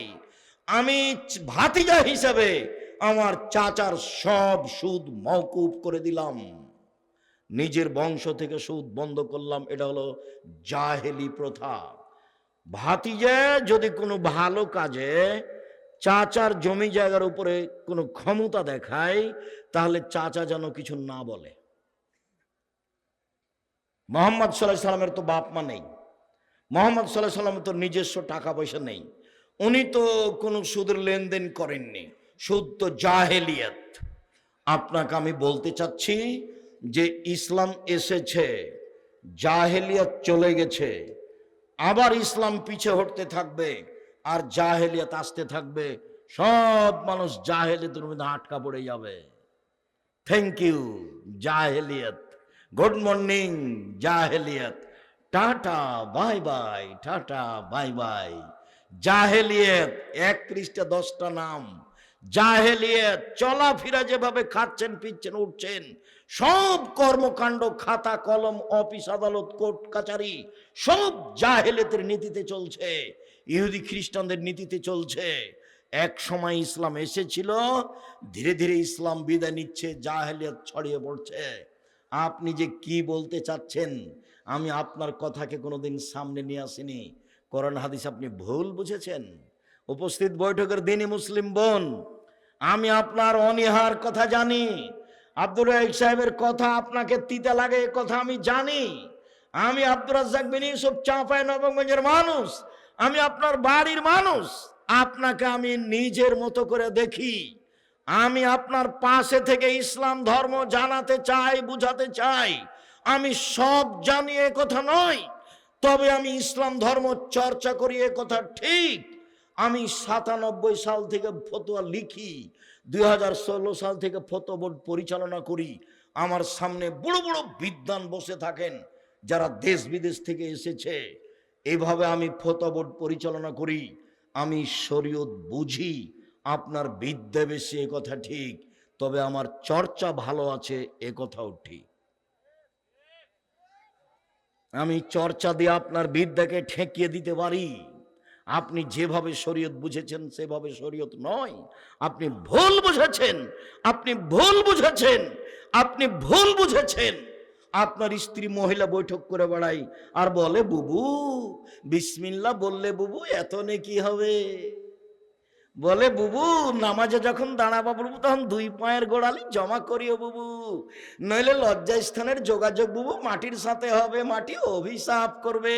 বুবুর সব কথাই নাকি বুখারীতে আছে। বুবু যখন সিজদায় যাবা বুবু হাতি যেমন মাটিতে পড়ে যায় সেভাবে পড়ে গিয়ে একবার বুককে উরুর সাথে লাগিয়ে আঁটো সাঁটো হয়ে সিজদা করিও বুবু। বুবুর সব কথাই নাকি বুখারীতে আছে। বুবুর কথা আমার তদন্তে 70% মিথ্যা আছে। বুবুর কথা ফাজাইলে আমলের মতো। বুবুর কথা কেমন? ফাজাইলে আমলের মতো। ফাজাইলে আমল। আদম আলাইহিস সালাম 60,000 বার হজ করতে গেছেন ভারত থেকে। ভাইজান 60,000 বার, তাহলে 60,000 বছর বয়সে হতে হবে না ভাইজান? একটা মানুষ যদি 60,000 বার হজ করতে যায় তাহলে বয়স 60,000 বছর হতে হবে না? হজ তো বছরে একবার। তখন আমি এই মুফাসসিরের বক্তব্যকে আর ওই মহিলা বৈঠকের বুবুর ওই তাফসির মাহফিলকে, ওই বৈঠককে আমি বলেছি এগুলো হচ্ছে পুথির গানের মতো। পুথির গান মানে 6 মাসের রাস্তা মর্দ 6 দিনে গেল, ঘোড়ায় চড়িয়া মর্দ হাঁটিয়া চলিল, এলো পুথির গান। ফাতেমা কান দিয়া কয় আজ বুঝি হোসাইন কারবালাতে শহীদ হয়। ফাতেমা কান দিয়া কয় আজ বুঝি হোসাইন কারবালাতে শহীদ হয়। যেদিন হোসাইন কারবালার মাঠে ইরাকের মাটিতে শহীদ হন তার 49 বছর আগে ফাতেমা মারা গেছে। কতদিন আগে? 49 বছর আগে। কিভাবে ফাতেমা কেঁদে বলতে পারেন? আমার চাচাতো চাচা আমাদের গলিতে এই পুথির বই পড়তো। কি কথা আছে যে গনিয়া দেখে 40 মানুষ মরে কাতারে কাতার, লাখো লাখ কাতারে কাতার, গনিয়া দেখে 40,000, মানে মরলো লাখ লাখ, কাতারে কাতার গনিয়া দেখছে 40,000, মানে সবই মিথ্যা কথা। ঠিক এইরকমই আপনি আমার দিনী বোন, আমি আব্দুর রাজ্জাক বিন ইউসুফ চাঁপাইনবাবগঞ্জের মানুষ। আমি দিন ধর্ম নিয়ে চর্চা করি। আল্লাহ আমাকে এই বিষয়ে একটা ভালো স্থানে রেখেছেন। দেশের সবচেয়ে বড় প্রতিষ্ঠান পরিচালনা করি আলহামদুলিল্লাহ। জামিয়া সালাফিয়া দেশের সবচেয়ে বড় প্রতিষ্ঠান, আয়তনে, ছাত্র সংখ্যায়, শিক্ষক সংখ্যায়। শিক্ষক মানে শিরক মুক্ত প্রতিষ্ঠান জামিয়া সালাফিয়া, বিদআত মুক্ত প্রতিষ্ঠান জামিয়া সালাফিয়া, দল মুক্ত প্রতিষ্ঠান জামিয়া সালাফিয়া, সংগঠন মুক্ত প্রতিষ্ঠান জামিয়া সালাফিয়া, হিংসা মুক্ত প্রতিষ্ঠান জামিয়া সালাফিয়া। 100 জন শিক্ষক এক জায়গাতে বসলে একজন আরেকজনের বিরুদ্ধে মুখ খুলতে পারবে না। মুখ খোলাই নিষেধ। কেউ কাউকে বলতে পারবে না আমার সাথে আসেন। দল সংগঠনের কথা মুখ দিয়ে বের করা নিষেধ। ছাত্র শিক্ষক সবাই একই। একমাত্র জেহেনটা খালি করে, মস্তিষ্ক খালি করে আল্লাহকে সন্তুষ্ট করার জন্য মাঠে থাকতে হবে, ইবাদতে থাকতে হবে। আব্দুর রাজ্জাক সাহেবকে শ্রদ্ধা করি, কোরআন হাদিসের কথা বলে, সেই জন্য। একদিন দেখছি বাম হাতে পানি খাচ্ছে, তখনও কি শ্রদ্ধা করব? জি না, এটা অসম্ভব হতে পারে না। আর আব্দুর রাজ্জাক সাহেবকে সম্মান করি, অনুসরণ করি না। অনুসরণ পৃথিবীতে একটা মানুষকে করি, যার নাম মুহাম্মদ সাল্লাল্লাহু আলাইহি সাল্লাম, যার কথাতে 1 গিলাস পানি পান করলে 5টা বিধান লাগে। 1 ডান হাত, 2 বিসমিল্লাহ, 3 বসে, 4 3 শ্বাসে, 5 পান শেষে আলহামদুলিল্লাহ। 1 গ্লাস পানি পান করলে 5টা শিষ্টাচার লাগে। আবু মুসা আশআরী রাদিয়াল্লাহু তাআলা আনহু বলেন, রাসূল সাল্লাল্লাহু আলাইহি সাল্লাম বললেন, মান কানাত লাহু ওয়ালিদা, কারো যদি একটা কাজের মেয়ে থাকে, নিজের মেয়ে থাকে, ফাআল্লামাহা, তাকে বিদ্যা শিখিয়ে দিল, ফাসানা তালিমাহা, সুন্দর বিদ্যা শিখিয়ে দিল, ওয়াদ্দাবাহা, শিষ্টাচার শিখিয়ে দিল, ফাসানা তাদিবাহা, সুন্দর শিষ্টাচার শিখিয়ে দিল, এই পিতা ডবল নেকি পাবে। শুনুন, আবু হুরায়রা রাদিয়াল্লাহু তাআলা আনহু বলেন, রাসূল সাল্লাল্লাহু আলাইহি সাল্লাম বলেছেন, যার 2টা মেয়ে আছে, 3টা মেয়ে আছে, ফাআল্লামাহুন্না, মেয়েদেরকে বিদ্যা শিখিয়ে দিল, ওয়া আদ্দাবাহুন্না, মেয়েদেরকে শিষ্টাচার শিখিয়ে দিল, ওয়া যাওয়াজাহুন্না, মেয়েদের বিবাহ দিয়ে দিল, ওয়া আহসানা ইলাইহিন্না, তাদের সাথে ভালো আচরণ করলো, সেই পিতার আমি মুহাম্মদ সাল্লাল্লাহু আলাইহি সাল্লাম জান্নাতে একসাথে থাকবো। এভাবে ছেলে মেয়েকে বিদ্যা শিখালো, শিষ্টাচার শিখালো। শিষ্টাচার কি সেটাই তো বুঝতে পারলাম না। এই ছেলে, তোমাদের ধারণায় কি দোকানে বসে আড্ডা পিটা কি শিষ্টাচার? ল্যাংটা মেয়ে দেখা মোবাইল, এটি কি শিষ্টাচার? যে আর একজনের বদনাম করছো, দলীয় দাপটে দড়িয়ে বেড়াচ্ছ, সেটাই কি শিষ্টাচার? আর একজনকে বক্তব্য ধুয়ে ছেড়ে দিচ্ছ, সেটাই কি শিষ্টাচার? কে কোন পাপ করেছে 40 বছর আগে, এখন সেগুলো মানুষের সামনে বলছো, সেটাই কি শিষ্টাচার? দুঃখিত। সাংবাদিক প্রতিষ্ঠানে গেছে কিছুদিন আগে, তো আমাকে কিছু জিজ্ঞাসা করছে। তো সাধারণত আমার সাথে দেখা হয় না এরকম কোনো লোকের। তো আমি সেদিন অফিসেই ছিলাম কোনো কাজে, এই সময়তে চলে এসেছে, দিয়ে আমার সামনে মুখামুখি হয়ে গেছে। তো আমাকে পুরাতন কথা জিজ্ঞাসা করছে। তখন আমি বলছি, সাংবাদিকতা করা ছাড়া আর কোনো কাজ পান না, ভিক্ষা করে খান। ভিক্ষা করে খাবেন, সাংবাদিকতা করতে এসেছেন কেন? আপনি জানেন না যে আল্লাহর নবী বলেছেন, মান সাতারা মুসলিমান সাতারাহুল্লাহু ফিদ্দুনিয়া ওয়াল আখিরাহ, কেউ যদি কারো দোষ ত্রুটি ঢেকে রাখে, আল্লাহ বিচারের মাঠে তার দোষ ত্রুটি ঢেকে রাখবে। আর আপনি আমাকে পুরাতন কথা জিজ্ঞাসা করেন, মানে কি বুঝাতে চান? ভিক্ষে জুটে না, কেউ ভিক্ষে দিবে না। এখানে এসেছেন কেন? 1 মিনিট, এই ছেলে এদিকে দেখো। আমার দিনী বোনেরা, একটু ধৈর্যের পরিচয় দেন। হ্যাঁ করে তো কিছু এসেছে, কিছু তো গেছে। দেবরের সাথে এসেছে, ভাসুরের সাথে গেছে। জবাব তো আমি দিব না, জবাব ওর স্বামী দিব, ওর বাপ দিবে।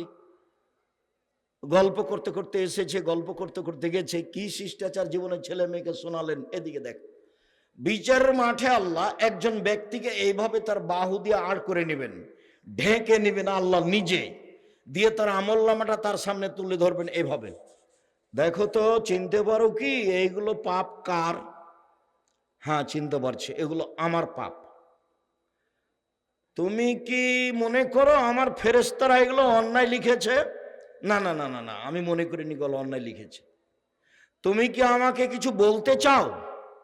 জি না, আমি আপনাকে কিছু বলতে চাই না। আল্লাহর সাথে মুখামুখি কথা হচ্ছে।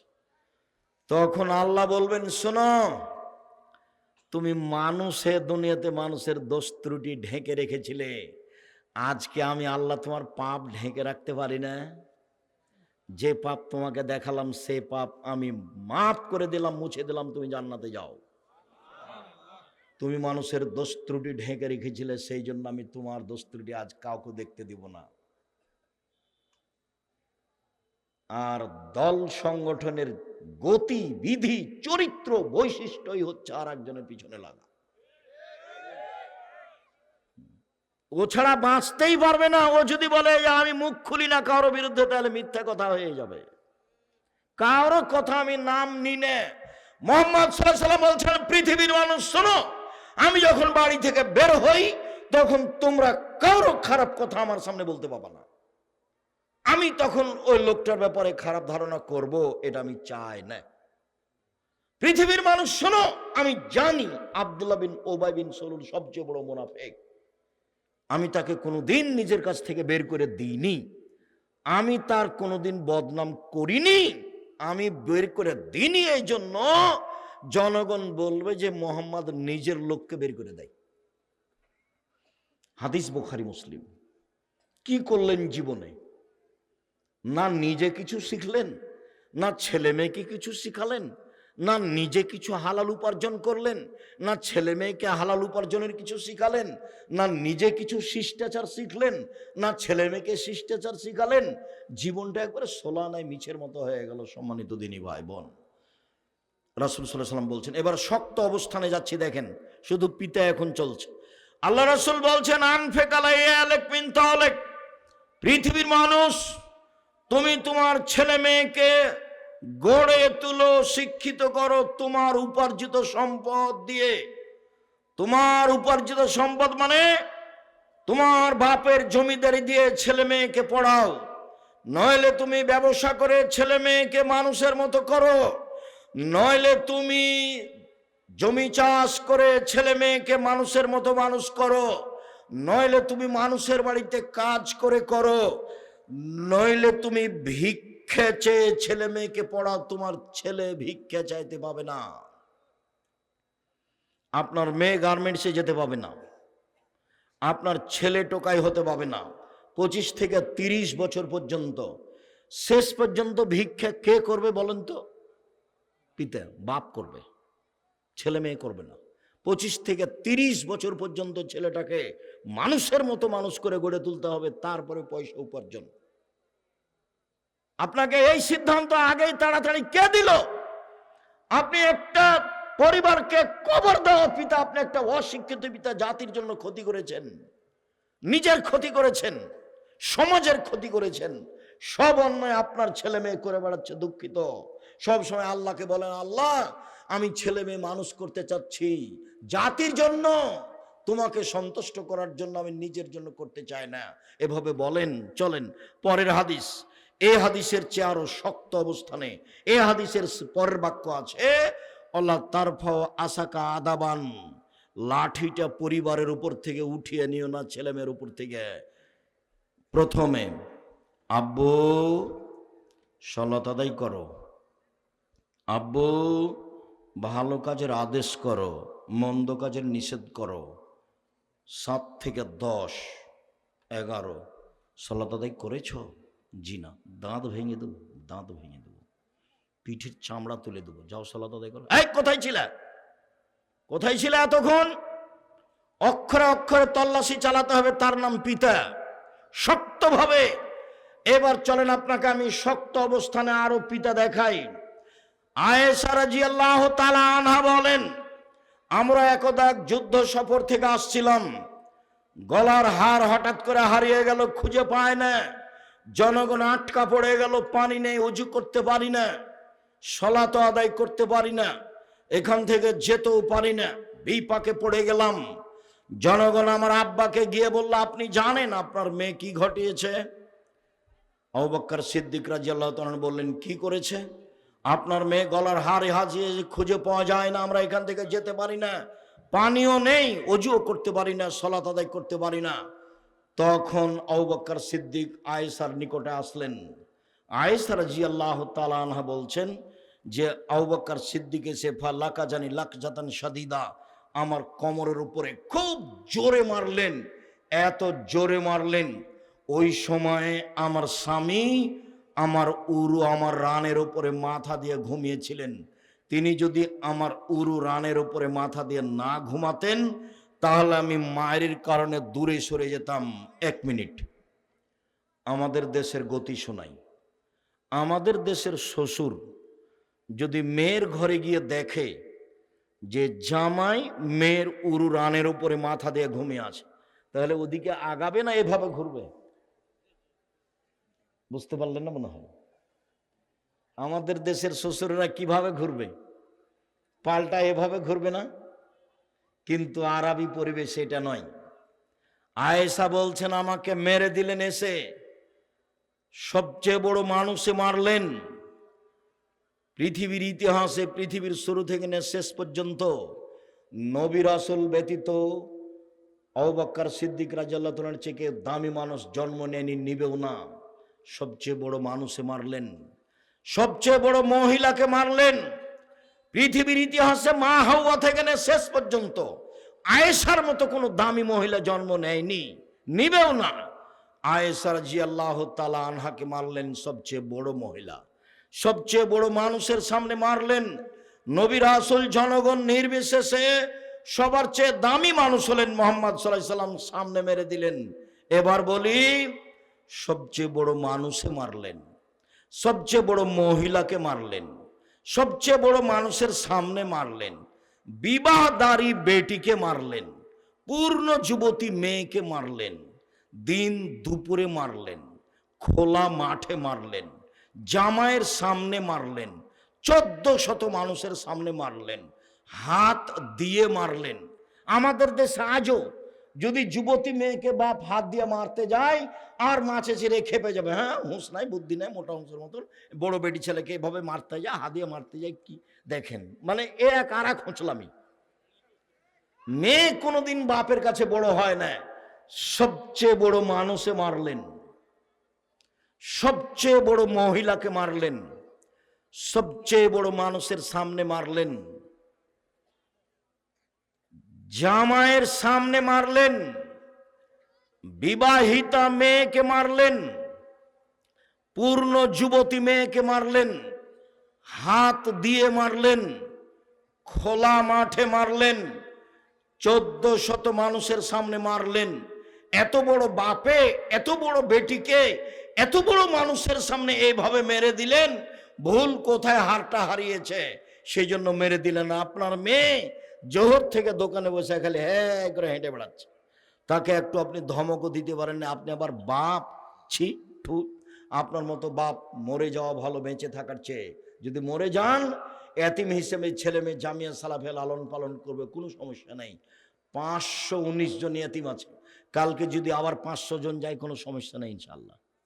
519 জন এতিম অসহায় আছে, 519 জন। আপনার মতো বাপ আমি বেঁচে থাকা চাইনি। এ দেখেন বাপ কেমন, লাঠি দিয়ে কন্ট্রোল করতে হবে প্রয়োজনে। আল্লাহ রসুল বলছেন লাঠি দিয়ে ঝুলিয়ে রাখো। আলোচনার শেষে চলে আসলাম এবার মা, এককভাবে মা। জাবের রাদিয়াল্লাহু তাআলা আনহু বলেন, রাসূল সাল্লাল্লাহু আলাইহি সাল্লামের সাথে আমরা যুদ্ধ করে আসছিলাম মদিনায়। মদিনায় ঢোকার আগে তিনি বলেন, এই শোনো সৈন্য সামন্ত সব এখানে থামো, সকালে বাড়িতে প্রবেশ করব। আমি জাবের বললাম, আল্লাহর রসুল আমি নতুন বিবাহ করেছি, আমাকে বাড়ি যেতে অনুমতি দেন। তখন আল্লাহ রসুল বলেন, জাবের তুমি নতুন বিবাহ করেছো? জি আমি নতুন বিবাহ করেছি। কুমারী মেয়ে বিবাহ করেছো না তালাক প্রাপ্তা মেয়ে বিবাহ করেছো? আল্লাহ নবী, আমি কুমারী মেয়ে বিবাহ করিনি, তালাক প্রাপ্তা মেয়ে বেশি বয়সের মেয়ে বিবাহ করেছি। আল্লাহ রসুল বললেন, তুমি কুমারী মেয়ে কেন বিবাহ করলে না? তুমি তার সাথে খেলতেও, তোমার সাথে খেলতো। আল্লাহ রসুলের কথার উত্তরে জাবের বলছেন, আল্লাহ নবী শোনেন, আমার আব্বা উহুদের যুদ্ধে শহীদ হয়েছেন 9 জন মেয়ে রেখে।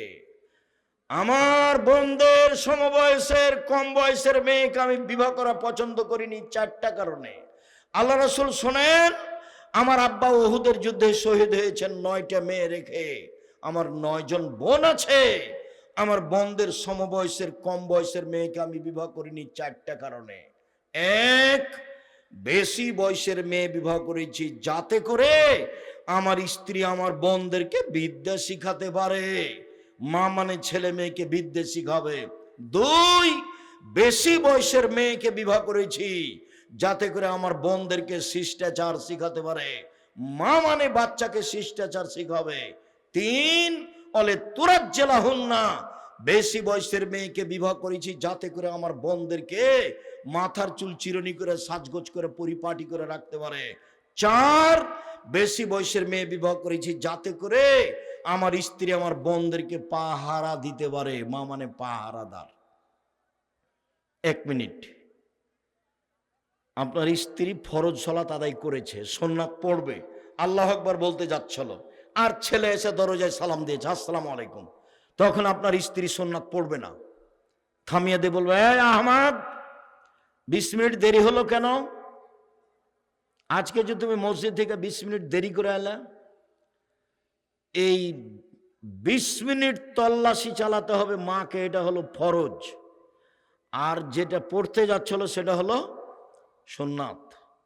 কিছুই যদি বলে না বলে এমনি মা সালাত শুরু করে দেয়, তাহলে হলো খালা, এ হলো খালা। আর যদি সুন্নাত বাদ দিয়ে জিজ্ঞাসা করা তাহলে হলো মা আমি যদি বুঝাতে না পারি আমি অক্ষম। রাসূল সাল্লাল্লাহু আলাইহি ওয়াসাল্লাম ঠিকই বলেছেন, আমরা জাতিকে বুঝাতে পারলাম না বাপ মা কাকে বলে, সেই জন্যই ছেলে মেয়ে বড় হয়ে দাগাবাজি করে বেড়াচ্ছে, জুয়াচুরি করে বেড়াচ্ছে। আপনি যান ওই যে ওখানে, আপনি যান ওই যে যেখানে টাকা আদায় করছে ব্রিজে, দেখেন কি অবস্থা। এই নির্বাচনের দেখেন কি অবস্থা, ওটা আপনারই ছেলে। ওকে দেখে মনে হচ্ছে আসতো শুকুর কুকুরে, একবারে মানুষের মতো নয় তার চরিত্র। আর ওর রাস্তাতে যদি কেউ কিছু বলে এই কেরে, একবারে কিছু বলা যাবে না। রাস্তা ঘেরেছে কেন? রাস্তা বন্ধ করলো কেন? রাস্তার উপরে আল্লাহ রসুল যত শক্ত, শরীয়তের কোন কাজের উপর আল্লাহ রসুল তত শক্ত নয়। আল্লাহ রসুল বলছেন এই শোনো, যেখানে রাস্তা নিয়ে গন্ডগোল হবে সেখানে যা ছিল তার ডবল। বাড়ি ভাঙা লাগলে ভেঙে দাও, জমি দখল করা লাগলে দখল করো, রাস্তা নিয়ে গন্ডগোল হয়েছে মানে যা ছিল তার ডবল। আমি বলিনি এই কথা, মুহাম্মদ সাল্লাল্লাহু আলাইহি ওয়াসাল্লাম বলেছেন। বলেছেন রাস্তা থেকে জিনিস সরিয়ে দাও, ইমানের ছোট অংশ জান্নাত হবে। এই যে লোকটা জান্নাতে চলে গেছে, লোকটা জান্নাতে চলে গেছে কেন? রাস্তা একটা গাছ পড়েছিল, কেটে সরিয়ে দিয়েছে এই জন্য। হাদিস বুখারী মুসলিম। আপনার ছেলে রাস্তা ঘেরলো কেন? কি দেখাতে চাই?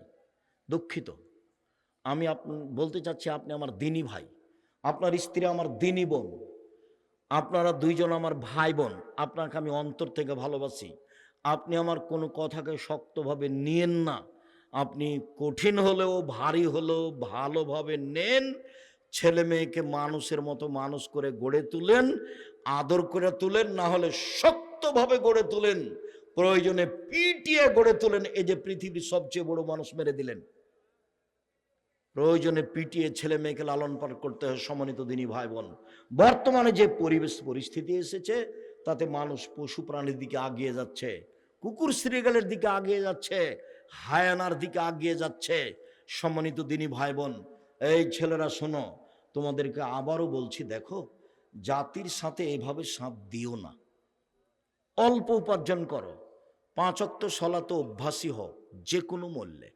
এসব সালাত আদায় করে বাড়িতে ঘুমিয়ে যাও। দেখো এভাবে বড় মোবাইল ব্যবহার করো না। দেখো এভাবে মানুষের পিছনে ছোটাছুটি করো না। একটা সিগারেটের কারণে, এক কাপ চায়ের কারণে এভাবে রাত রাত জেগে অন্যায় করে বেড়ায়ও না। ভুল হচ্ছে, দেখো ভুল হচ্ছে, দেখো ভুল হচ্ছে। সম্মানিত দিনী ভাই বোন, আমি আলোচনার শেষে এসে বলছি, আমরা চেষ্টা করছি জাতিকে পরকালমুখী করার আর রাসূলের আদর্শে গড়ে তোলার। মুখে বলছি, কলমে বলছি, মিডিয়ায় বলছি। পাশে অনেক বই পুস্তক আছে। কি আব্দুল্লাহর বইটা? আল্লাহর পথে যাত্রা। যে গাড়িতে বই আছে, দেখেন পাশে গাড়ি আছে।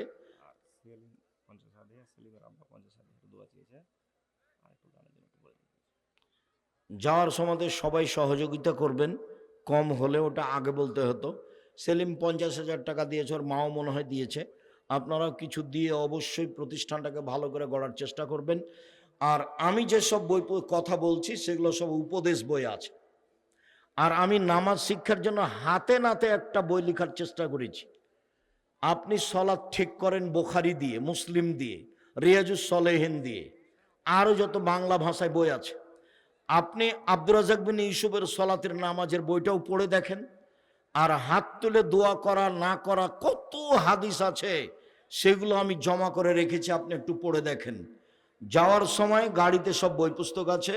সকল দিনী ভাই বোনকে বইগুলি সংগ্রহ করার জন্য অনুরোধ জানিয়ে বলছি, আল্লাহ আমাদের যারা মারা গেছে তুমি তাদের কবরের শাস্তি মাফ করো। আমরা যারা অসুস্থ তুমি তাদের আরোগ্য দান করো। আমরা যারা বেঁচে আছি তুমি তাদেরকে তোমার রাসূলের পদ্ধতি অনুযায়ী চলার তৌফিক দান করো। বিশেষভাবে আজকের আলোচনায় আমাদের ছেলে মেয়েকে মানুষের মতো মানুষ করে গড়ে তোলার সুযোগ করে দাও, তৌফিক দাও। আমরা আসলে তোমাকে সন্তুষ্ট করতে চাই, পরিবেশ পরিস্থিতিতে পারি না, তুমি আমাদের পরিবেশ পরিস্থিতিকে আমাদের অনুকূলে করে দাও। সম্মানিত দিনী ভাই বোন, আপনি নিজে না পারলে ছেলে মেয়ে জামিয়া সালাফিয়া দেন। যদি এবছর ভর্তি শেষ, আমি চেষ্টা করব আপনার ছেলে মেয়েকে মানুষের মতো মানুষ করে গড়ে তোলার। আপনার ছেলে মেয়ের জন্য অনেক পয়সা খরচ করে শিক্ষক রেখেছি, আপনি এটাকে অবশ্যই মূল্যায়ন করবেন। আমি জিম্মেদারি নিতে চাচ্ছি, আপনার ছেলেমেয়ে আপনি নিজেই লালন পালন করেন, না পারলে আপনি জামিয়া সালাফে হস্তান্তর করেন, আমি চেষ্টা করব ইনশাআল্লাহ। সকলের জন্য কল্যাণ কামনা করি। সকলে বই পুস্তকগুলো সংগ্রহ করবেন, 5 ওয়াক্ত সালাত আদার চেষ্টা করবেন। আল্লাহ তুমি আমাদের কবুল করো। তোমার দরবারে এই জোরালো দাবি দাওয়া দোয়া রেখে আজকের আলোচনা এখানে শেষ করলাম। সুবহানাকা আল্লাহুম্মা ওয়া বিহামদিকা আশহাদু আল্লা ইলাহা ইল্লা আনতা আস্তাগফিরুকা ওয়া আতুবু ইলাইক। আসসালামু আলাইকুম ওয়া রাহমাতুল্লাহ।